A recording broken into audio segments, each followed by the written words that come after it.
When you're running for office, your name is on the ballot. So why not have your website be your name? If your name is John Smith, you need a .vote web address that says www.johnsmith.vote. 2022 will come faster than you think. Visit GoDaddy today and kick off your new campaign with a new personalized web address.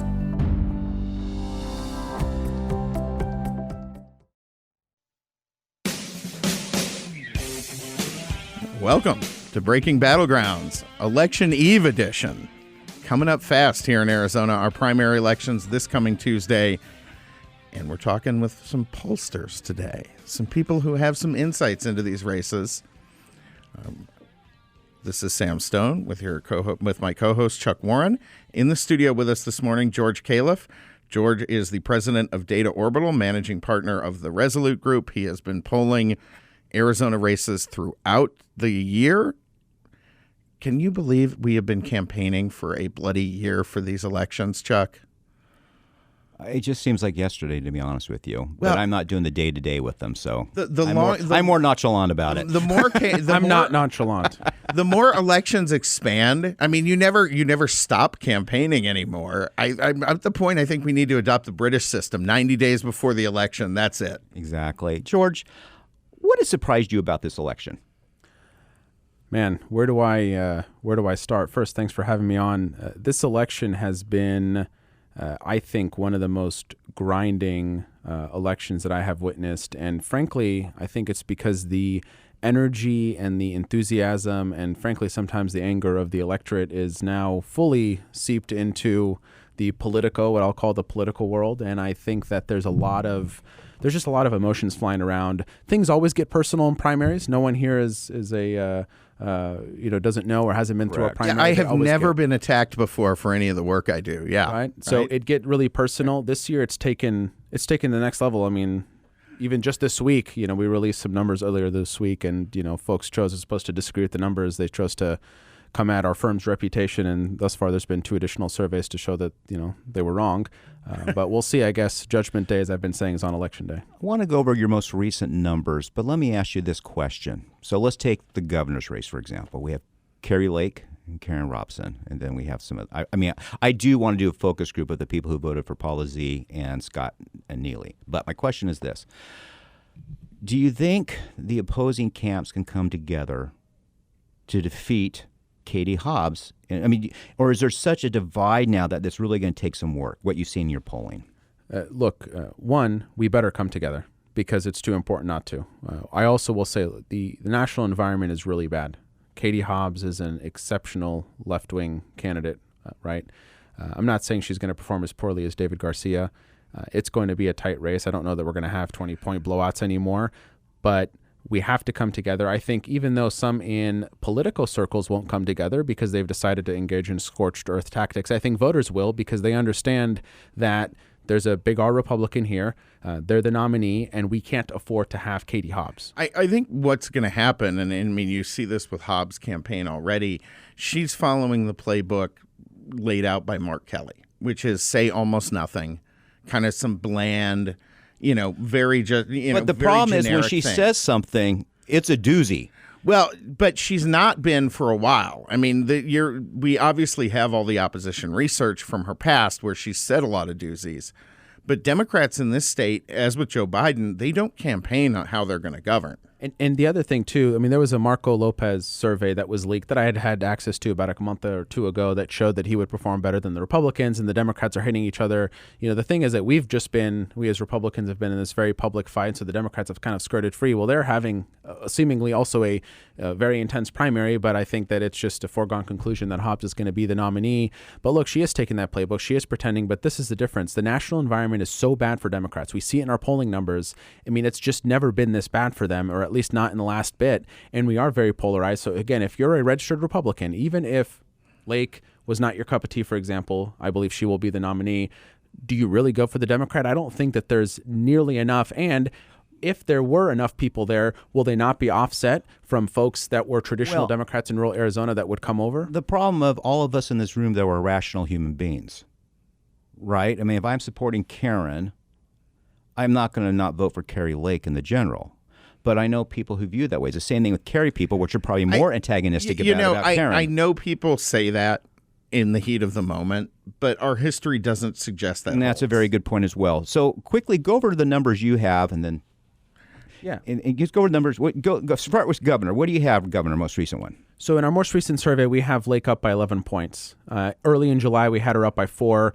In June, had her up by 9. We have never had Karen Taylor Robeson up in any survey that we have done. What do you credit Kerry's momentum the last 10 days to?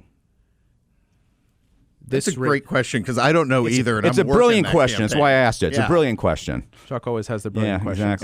Exactly.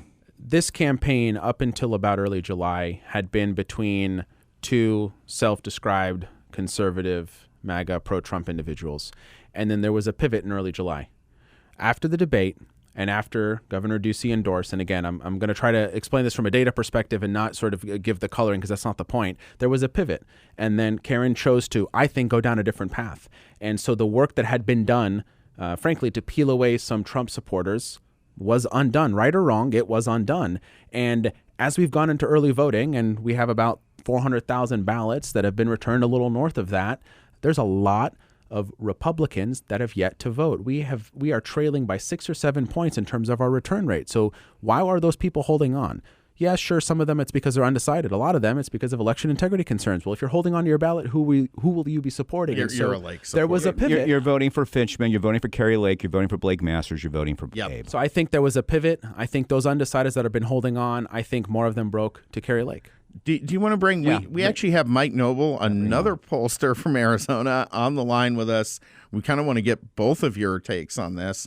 I want to bring Mike in here right now. Mike is Chief of Research and Managing Partner of OH Predictive Insights, sister company of one of Arizona's largest advertising agencies, OH Partners. Mike, thank you for joining us on the program. I don't know if you were hearing what George was talking about just now. Yeah, I caught a little bit of it. Okay. What is your take? Because there's been a big shift in the governor's race in particular in the last 10 days. What are you seeing? Well, I think it's you can absolutely see that the dynamics have changed. So from a traditional standpoint, typically in campaigns, it's whoever is spending more money, which Robeson's clearly outspending Lake, but also from an endorsement standpoint, it's clearly one-sided. What the thing is, though, is ever since Trump kind of came onto the scene, the game has changed, and we've seen with the GOP primary voters that there's a lot of angst and anger, and it's kind of this battle between the establishment and the folks that that aren't kind of in the driver's seat, and there's frankly more of them. So that anger and that I think that narrative that ultimately was kind of created in the last 3 weeks really wound up just pushing the vote ultimately towards Lake at the end of the day, because by traditional metrics, Robeson should be doing in a better position, but clearly the data shows that is not the case. Great. We're with Mike Noble, OH Predictive. Mike, can you give us the numbers you released today on the statewide races? Well, on the statewide races, we have Lake at 51, Robeson at 33, Salmon, who's technically still on the ballot, Neely and Zen in low single digits, and then 12% unsure. The big thing is not so much the spread. I think the race will be slightly closer than that, but that Lake's above that all-important 50% threshold. But when you look at the other races, Blake Masters, he saw an 11-point increase since our early poll in July, so he's at 36. Jim Lehman, very distant second at 21%, but he only gained 3 points. So again, momentum and also vote share is on Masters' side, with only 22% left undecided in that contest. And then Abe Hamada, doing well. He actually increased 24 points since early July. He's the Trump-endorsed candidate. But as you go down the line, whether it's Mark Finchem at 32% in the Secretary of State's race, you go down the line, essentially the Trump-endorsed candidates are performing very well in the primaries. Mike, if you were to predict of those 4 statewide races, what is one race you think that could be a surprise on Election Day versus what the polling's showing right now? Is that the AG? That would be my guess. That's the race I still think could be in flux a little bit.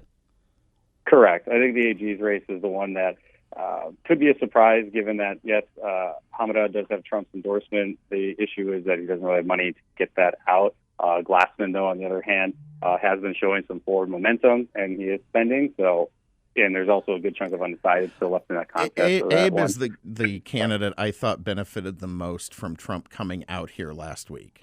Well, he had no money. Right. I mean, there's no other way to view it. I mean, Yeah. I mean, you can clearly show what it meant. He had no money, right? Right. If Trump had not come out, both Mike and George, do you think Rodney would have won this race? Clearly. I mean, yeah, look, the Trump endorsement's only good if you have money to put it out there. There's other people that are Trump endorsed that you don't know. The electorate has no idea that they're Trump endorsed, but, because not everyone's the governor's race and not everyone's Kerry Lake. And so it's been broadcasted, or in Masters where there's a PAC that has a significant amount of money to pump that out there. Abe just does not have that outside support, and his campaign didn't end up having, I don't even know that he's going to end up being in the top 3 in terms of dollars raised. No. I have a question I want to ask both of you.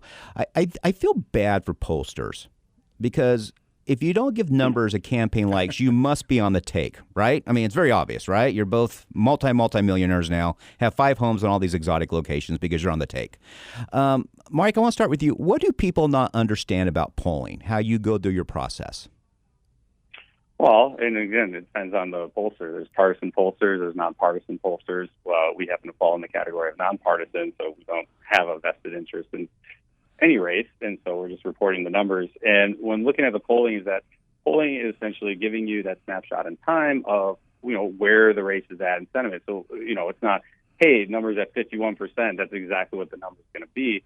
That is a fuzzy number given the margin of error. Plus, you got to account for how the undecideds are going to break. So it really tells you it really informs strategy, but also really where the momentum and also where the sentiment is going on campaign. So again, like we saw in our polling that the race was still competitive in early July. That's what it was then. A lot has happened since now until then. We remeasured, and we see that voters kind of broke heavy and hard towards Lake or these other Trump endorsed candidates. So again, it kind of really tells you where folks are at, but also in the polling, people think it's kind of very definitive in a sense. But again, that would probably be my takeaway when it comes to polling. George, what do people not understand? I mean, it doesn't benefit either of you to put out crap numbers. Yeah. No, I mean, and look, and we are unabashedly, and I've never hid from it, we are partisan pollsters. I'm a Republican. I did a stint at the Arizona Republican Party.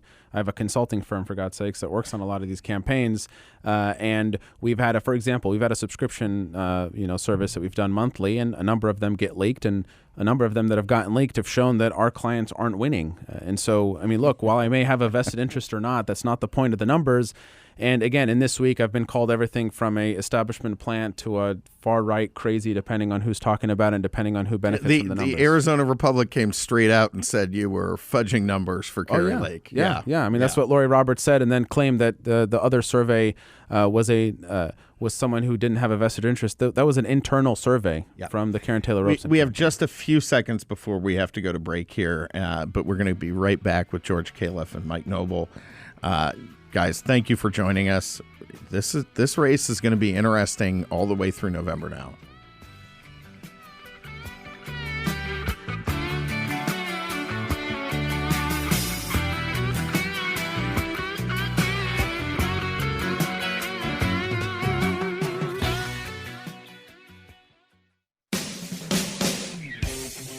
Welcome back.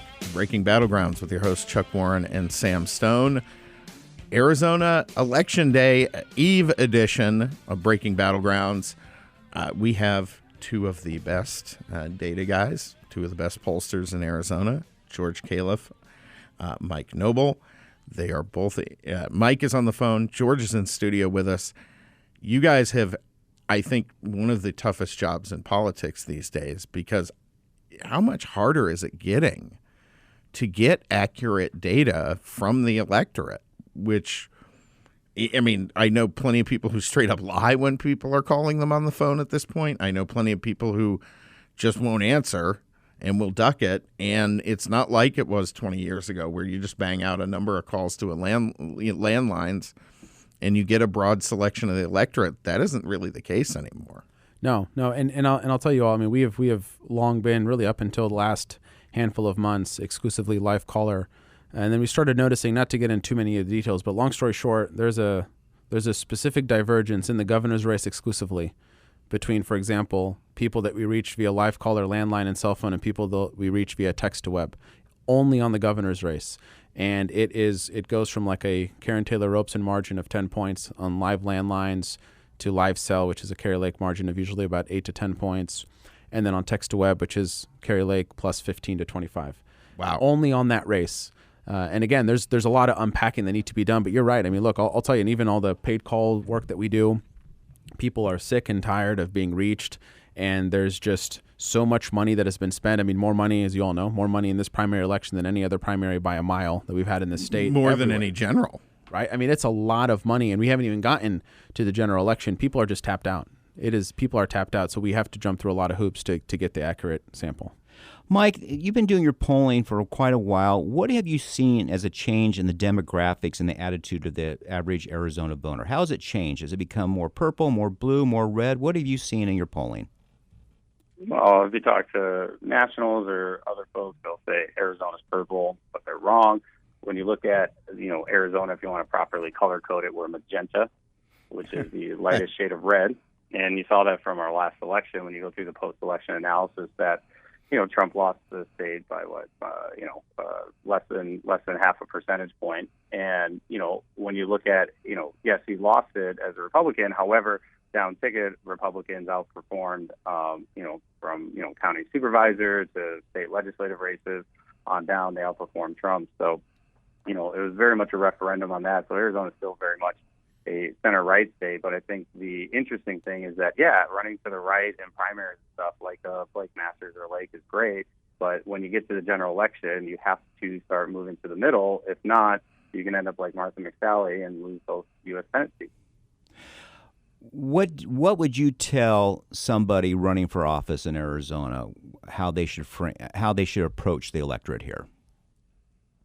Well, approaching the electorate is obviously in the primary is a different story, but when you get to the general election, is that you have to start moving in the middle. For example, like for the claims of, the election was stolen or the election was, corrupt or whatever the case may be. You look at that, which is great. That plays great in the primary election, but when you look at the general, especially among those all-important independents, 70% of independents don't even agree that is the case. I mean, so you're trying to push something that they're not even agreed upon, so it just creates a bigger liability in the general, because if you look at the difference between the traditional conservatives, Republicans that have ran before, because prior to Trump, 2018, every statewide office was held by a Republican. Now, because of this new dynamic, the Republican, the MAGA crowd or Trump crowd, they've been winning primaries, but the issue is that they've been losing the general election, and Arizona's become definitely more blue ever since that dynamic happened. So, again, on one side, it's interesting. On the other side, though, where's the Republican Party? It's definitely not in a better position than where it was 4 years ago. That's fantastic, Mike. George, how much do you think the election was stolen is going to influence the general election for the independents?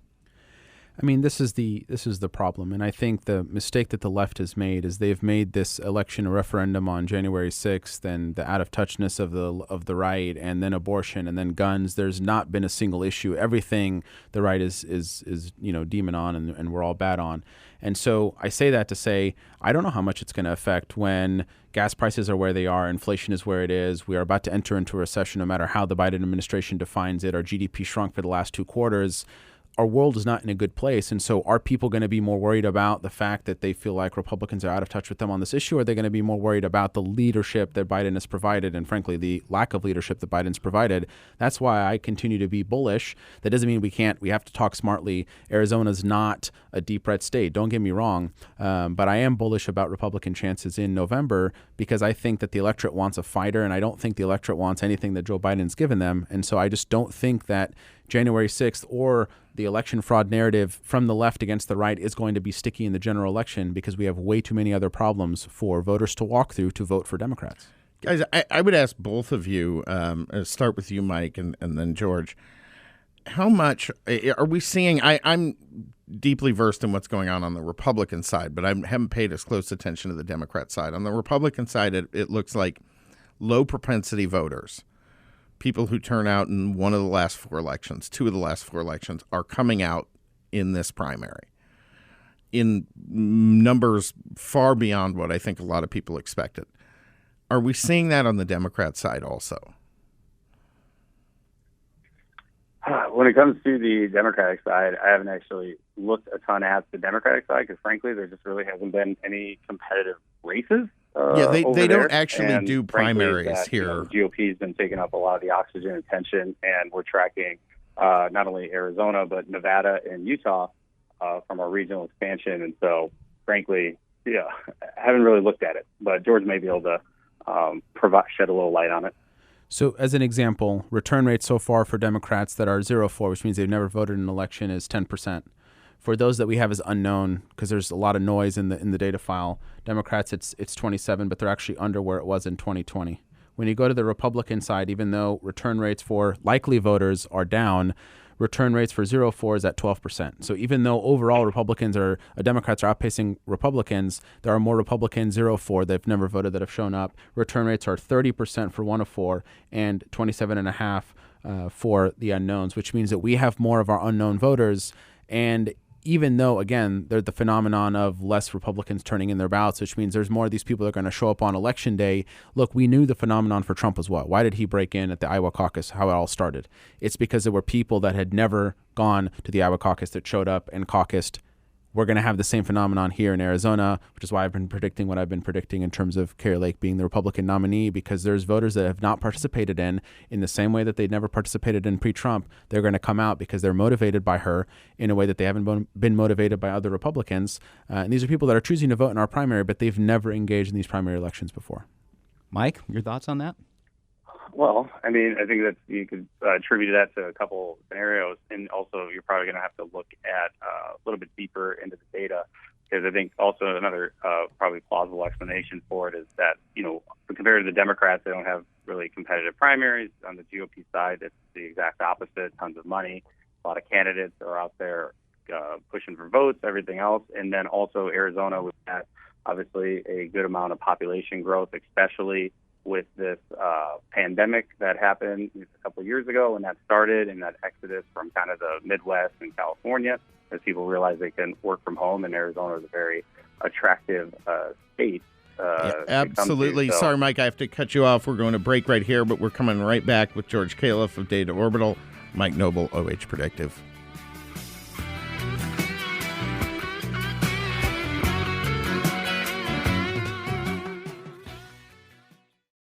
Now more than ever before, we are relying on the internet to keep up with the news, stay in touch with friends, shop, and everything in between.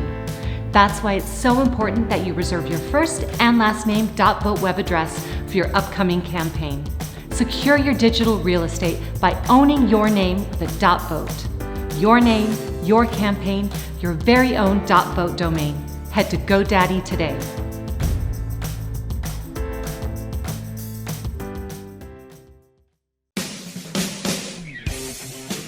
Welcome back to Breaking Battlegrounds with your hosts Sam Stone and Chuck Warren. Mike Noble, OH Predictive, he had to get off the line. He was up against a hard deadline. We thank him for joining us this morning. Very much appreciate his insights.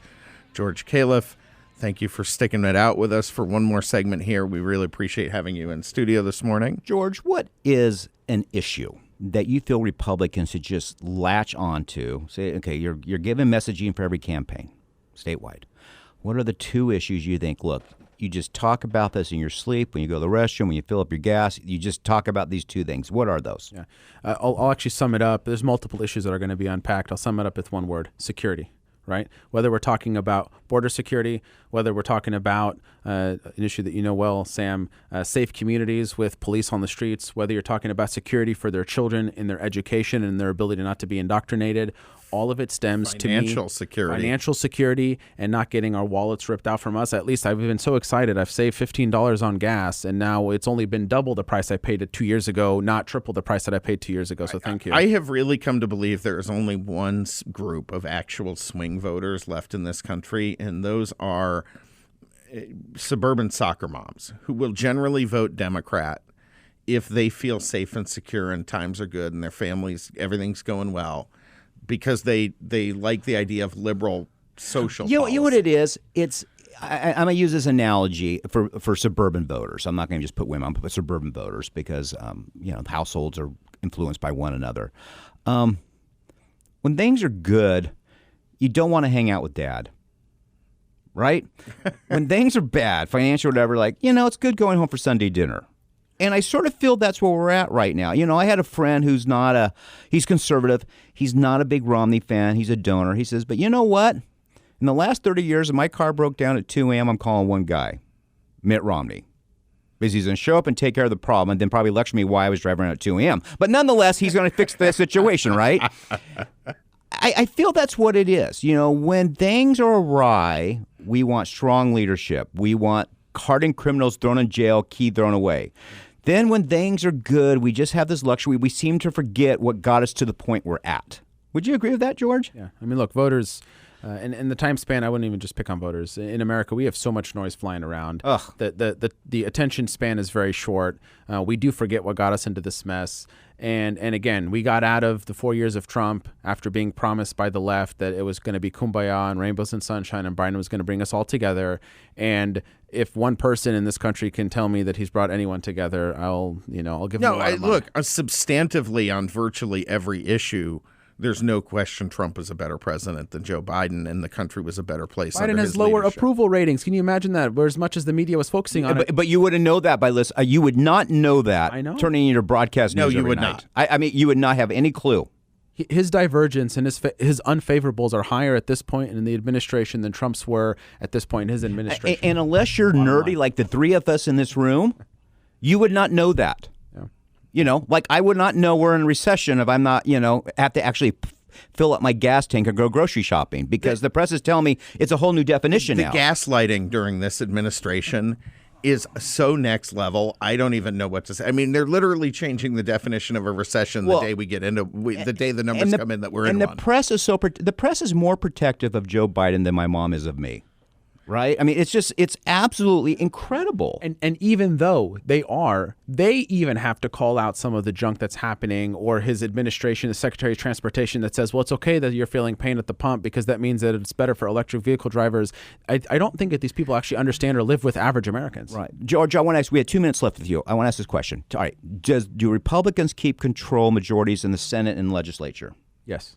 Yes. I actually think, look, I am very bullish in November, not because Republicans do everything perfectly. The country is in really bad shape. Democrat policies don't work. I spent a lot of time talking about it. And frankly, for the first time ever, to the point that you made earlier, Sam, is that we may even have the edge on cultural issues because the focus isn't just on social issues, but even on abortion, they've overreached. But on cultural issues when it comes to parents' rights and education, we now have the leaning. We've never had that. Transgenderism is poison for them with the Hispanic community. It is poison. And they won't stop. It keeps coming and coming and coming. Well, they will not give it up. It's also their stance on abortion. Yes. From conception to birth.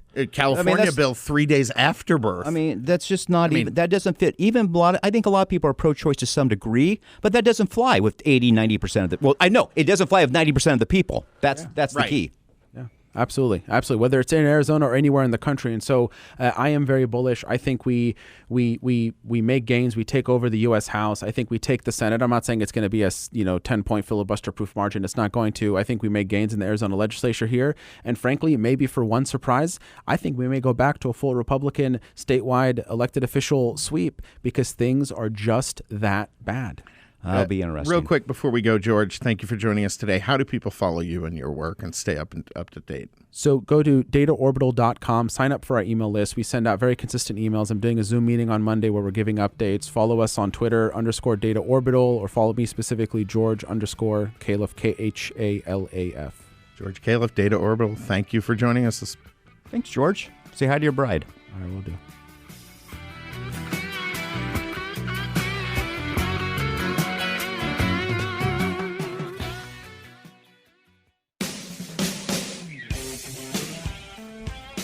Welcome back to Breaking Battlegrounds with your host, Chuck Warren. I'm Sam Stone.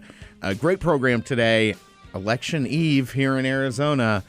It is as people have been talking about, this, Chuck, is a battle for the soul of the Republican Party in Arizona. The lines have been drawn, and it looks like the America First Trump-aligned candidates are pulling away with it for the first time. Arizona's history has really been a more establishment Republican history in the last 20-plus years. And on the line with us right now, one of those Trump-endorsed candidates, Mark Finchem, candidate for Arizona Secretary of State. He is running for one of the key posts in Arizona. If anything were to happen to our next governor, he would become the governor. So this is a critical race for people to be tuning in, be aware of. Mark, welcome to the program. Thank you for having me, gentlemen. It's a pleasure. You have a big field in that race. You have a whole bunch of candidates. I think people haven't been paying attention until fairly recently, and now that they're tuning in, you're pulling away. What do you see going on? Well, there's an OH predictive poll that came out titled Arizona's Public Opinion Polls that came out this morning. Shows that we are at 32% of voters are likely to vote for me. Now, we also know that roughly 445,000 people have already voted. They've already turned in their ballots. Mm-hmm. Not sure what the total universe of voters is going to be, but we're expecting a very high turnout. In fact, we've gone from, in early July, 72% of voters were unsure.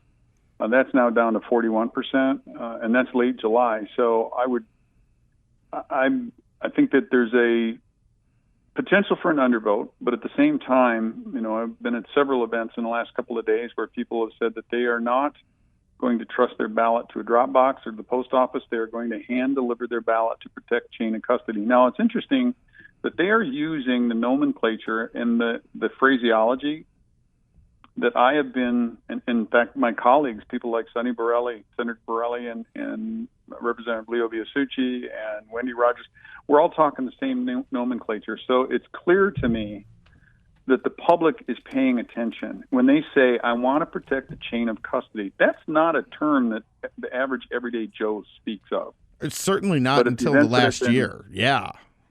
Yeah, but the events that I've been at the last couple of days, folks have said, hey, I've already voted for you. I got my ballot at home.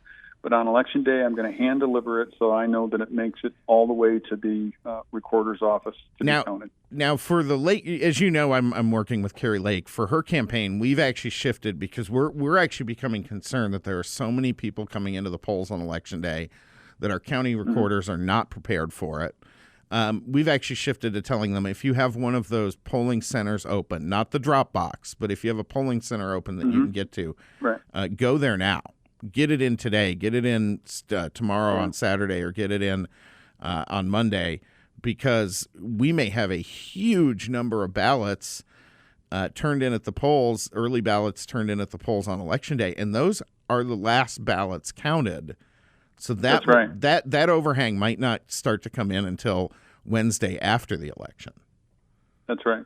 Yeah. So I would recommend that folks, get your ballot turned in. It's going to be treated the same way. If you go to a voting center and you turn it in today versus you turn it in Monday or even on Election Day, the issue is that come Monday, they'll probably begin counting ballots on Monday. Mm-hmm. Then on Tuesday, they shift gears and they start handling the Election Day ballots. So to your point about overhang, everything that comes in late is going to be counted last. Mm-hmm. So an early count is a good thing.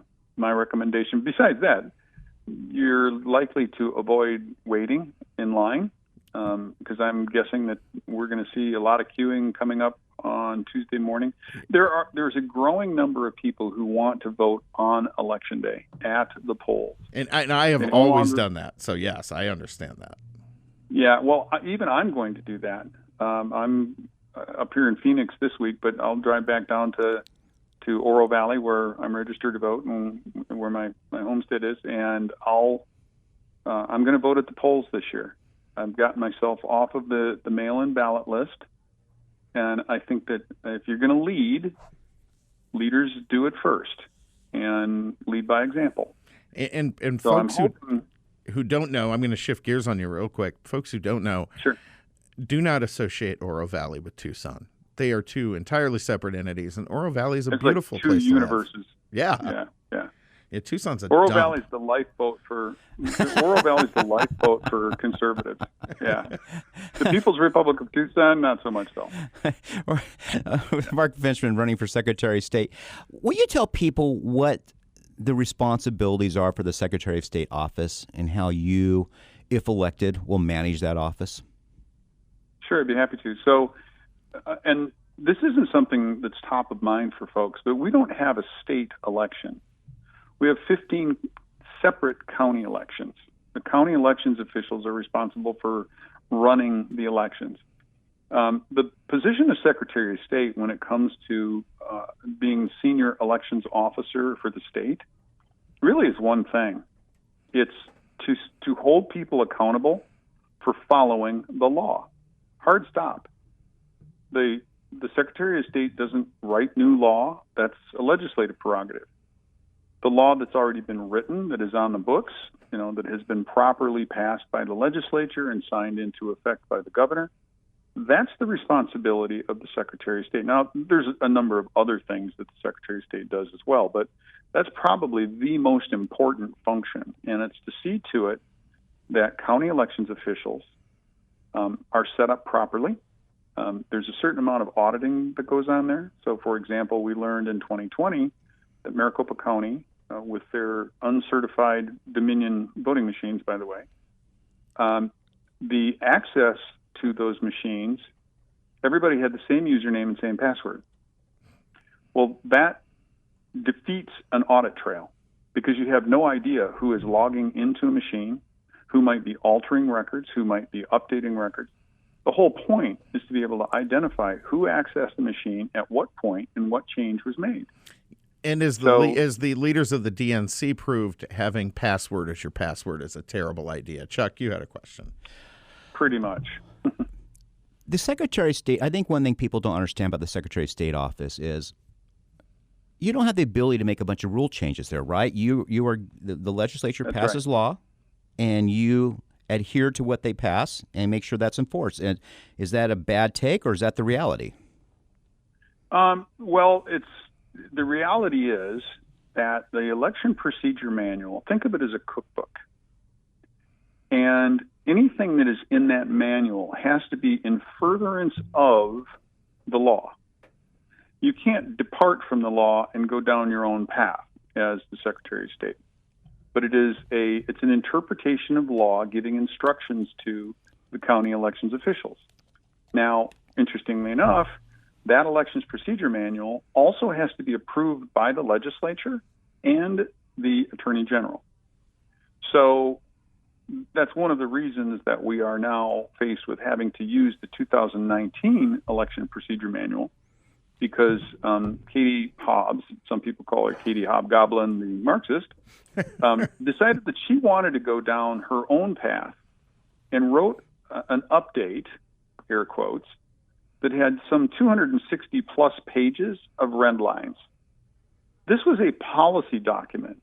It was not an execution document. Big difference. So let's think about the lanes of our elected government. You have the legislative lane, which is the public policy and law passing lane.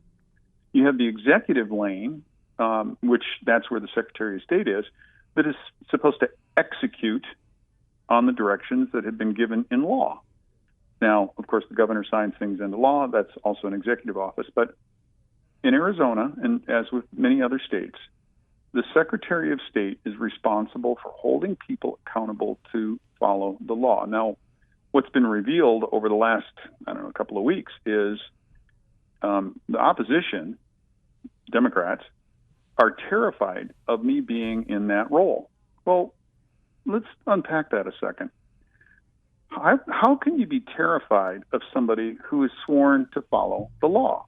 Unless, of course, you're not following the law and you're afraid you're going to get caught. And you know what, Mark? I have zero question, having known you a little bit, I have zero question that you're a man who you will follow the law. You're a believer that is one of the most important things an elected official can do. And Democrats. 21 years as a law enforcement officer. Yeah, exactly. Well, 18 of my 21 years I was a law enforcement officer. 21-year career of following the law. Then add to that 7 years into it of working to interrupt the attempts at defrauding the company using fraudulent software, counterfeit software. That was my job to shut that off. So, yeah, I'm kind of augured in on following the law. One of the things that a lot of people, I think, don't realize is the Secretary of State has a lot of duties outside of an election. They're administrative in many ways. Yeah. Katie Hobbs has been a disaster at that side of her job. It's the one portion of the state government that remains COVID shutdown. Like her people aren't in the office. One of the first things that's going to happen under a Mark Finchem administration, the COVID glass comes down. No more of this police escort to the 7th floor to talk to somebody that you've elected. What? And one of the beefs that a lot of people have with the Secretary of State's office is the access, but moreover, the wearing of political clothing. The Secretary of State should be serving people, not parties. And it's been very clear that there is a bias towards one political party. Now, once elected, I'll have to take my partisan hat off because my job is to see to it that nobody has their thumb on the scale of electoral justice. That means every single person who wants to run for office must have their suffrage and their viability as a candidate protected by that office. I don't care if you're a libertarian, the Green Party, some other party that comes along, Republican, Democrat, it doesn't matter. That office has to be zealous about safeguarding everyone's opportunity to compete on a level battlefield. Oh, I love that. Mark, as we've got a little time left, why don't you tell people a little bit about you? How you got here, what's your career, who's your political hero or two? Tell us a little bit about you. Okay.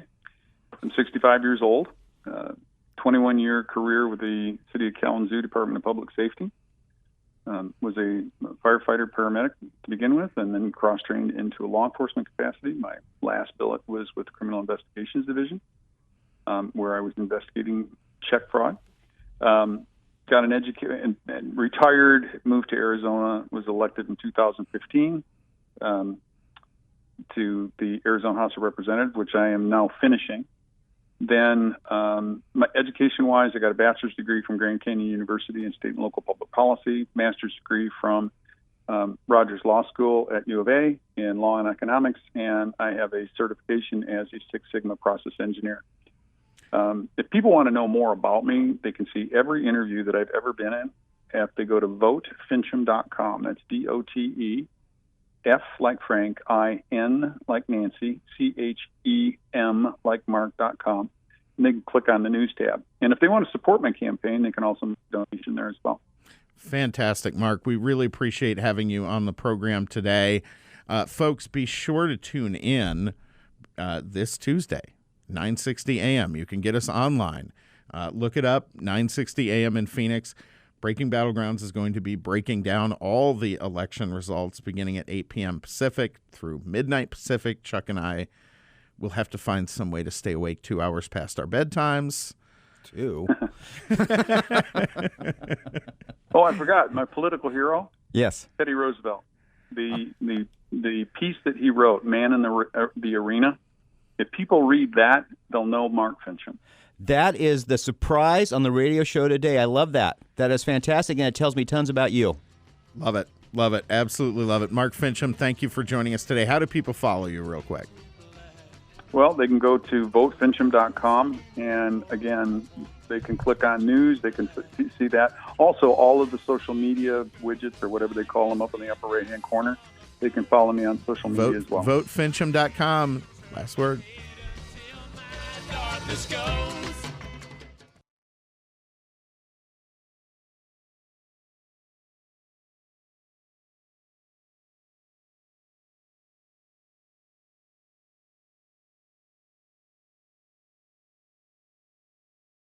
Running for office?